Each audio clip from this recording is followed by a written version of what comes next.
नमस्कार किसान भाइयों। आपका स्वागत है हमारे यूट्यूब चैनल पर नीर एग्रोटेक पर। तो आइए हम आपको बताएंगे खेती से जुड़ी एक नई प्रकार की अनोखी फसल के बारे में। यह मूंग की खेती है। अगर आप मूंग की खेती में इंटरेस्टिंग लेना चाहते हैं तो यह 60 से 65 दिन की फसल होती है, जो आपको बहुत अधिक से अधिक मुनाफा दे सकती है। यह मूंग की खेती में हम बताएंगे आपको। यह दलहनी फसल है जो गर्मी के मौसम में बोई जाती है, जिसमें आप 2 या 3 महीने में एक बेहतरीन अच्छा मुनाफा पा सकते हैं। इसकी उपज की बात करेंगे, 1 एकड़ में 5 से 6 कुंटल निकल जाएगी। और इसका मार्केट में प्राइस भी बहुत अच्छा है। इसकी एमएसपी लगभग 8,000 के लगभग है।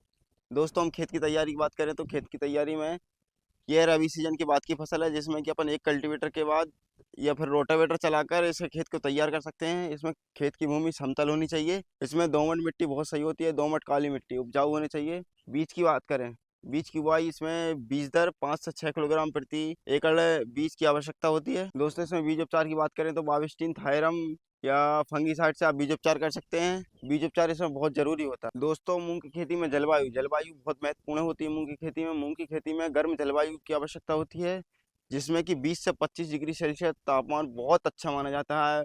जितना मूंग को गर्म जलवायु मिलेगी, मूंग की फसल उतनी ही बढ़ेगी और उतनी अच्छी पैदावार होगी मूंग की फसल में। मूंग की फसल अधिक गर्म जलवायु में अधिक बेहतरीन मूंग की फसल होती है।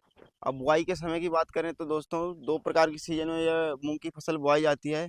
एक गर्मी के मौसम में, गर्मी के मौसम में आप अप्रैल के एंड में और मई के स्टार्टिंग में आप बो सकते हैं।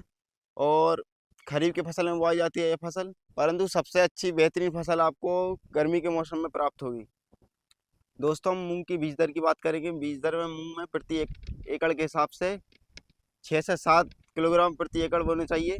और आप हेक्टेयर में अनुमान लेने चाहते हैं तो 15 से 20 किलोग्राम प्रति हेक्टेयर आपको मूंग की बीज दर रखनी चाहिए। अब दोस्तों, मूंग की खाद और सिंचाई के बारे में बात करेंगे तो खाद में लगभग 10 किलोग्राम नाइट्रोजन और 20 किलोग्राम फास्फोरस प्रति हेक्टेयर के हिसाब से आप दे सकते हैं। अब सिंचाई की बात करें तो दोस्तों, मूंग की सिंचाई में पहली सिंचाई मूंग के बुआई के तुरंत बाद करनी चाहिए और दूसरी सिंचाई 15 से 20 दिन के अंतराल पर करनी चाहिए, जिसमें 2 से 3 सिंचाई होती हैं।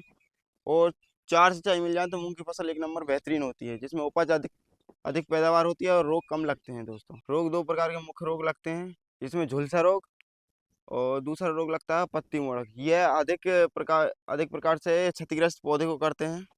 दोस्तों, इसमें कीट की बात करें तो कीट इसमें पत्ती छेदक और फली छेदक लगते हैं और इल्ली अधिक भयंकर प्रभावित करती है फली को।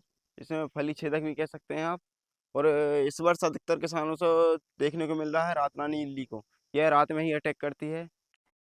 दोस्तों, कीट नियंत्रण की बात करें तो इसके बचाव के लिए कीटनाशक का छिड़काव करना चाहिए, जिसमें इमिडाक्लोप्रिल और थायोमैक्सान जैसे कीटनाशक का प्रयोग करना चाहिए। इसमें थाइक्लोरो और थायोमैक्सान का छिड़काव भी करना चाहिए।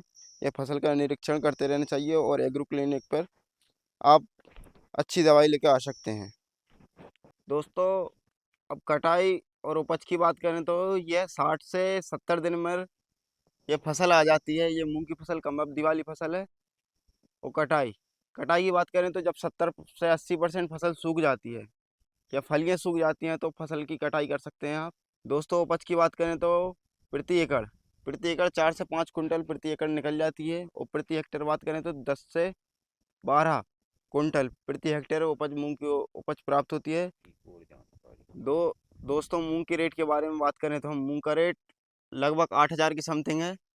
और यह 2 महीने की मात्र 2 महीने की फसल है, जिसमें किसान अच्छा मुनाफा फायदा कर लेता है। जिसमें तो दोस्तों, ये थी मूंग की खेती की जानकारी। हमने स्टेप बाय स्टेप आपको मूंग की खेती की पूरी संपूर्ण जानकारी दी है। मूंग की खेती अगर आप करना चाहते हैं तो बेहतरीन प्रकार से प्रबंधन कीजिए, बेहतरीन प्रकार से खेत को तैयार कीजिए और हमारी जानकारी से आप सुझाव लीजिए। अगर दोस्तों आपको वीडियो पसंद आई हो तो वीडियो को सब्सक्राइब कीजिए, वीडियो को लाइक कीजिए, वीडियो को शेयर कीजिए और हमारे चैनल पर ऐसे ही बने रहिए। आपको इस प्रकार की जानकारी हम समय समय पर देते रहेंगे। आपका धन्यवाद हमारे साथ जुड़े रहने के लिए।